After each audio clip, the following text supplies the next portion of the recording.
Who saw you before you saw yourself?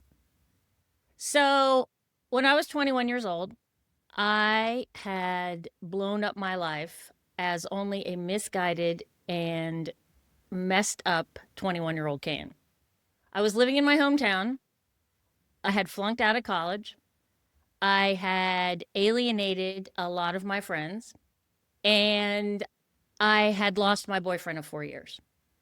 I was working three pretty meaningless jobs, and I was sleeping on a friend's couch.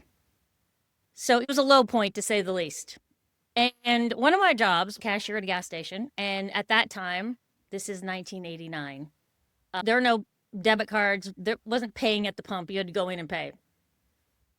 And one day, I looked out near the pumps to see my ex-boyfriend pull up to get some gas, and in his car was his new girlfriend.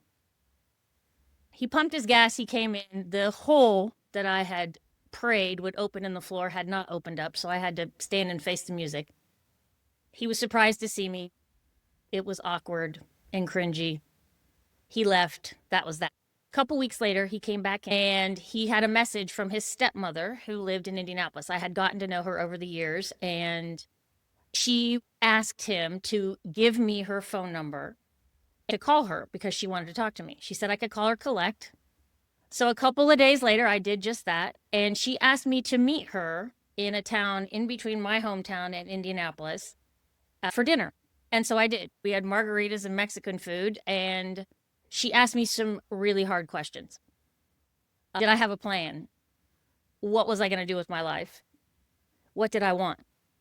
And I'm sure that my blank stare said it all. So in that moment, she made me an offer, and she said that I could come and stay with her for 5 days to look for an apartment and a job in Indianapolis. She worked in an area called Keystone at the Crossing. There's a mall there, a lot of restaurants. And she said that there were a lot of kids my age working in these restaurants and going to school, and she thought it would be a good fit for me. And I told her I would think about it and let her know. And before I got back to my hometown, I decided that's what I was going to do. So on my 22nd birthday, I packed up my stuff and I moved to Indianapolis by myself. She went out of her way because she saw something in me that I couldn't see in myself. That restaurant that I went to work at was called Dalt's, and I call it the Kevin Bacon of my life because there are definitely no more than 6 degrees of separation between that restaurant and every important person in my life to date. It changed my life. If she hadn't done it, I don't know where I'd be right now, and I don't want to find out.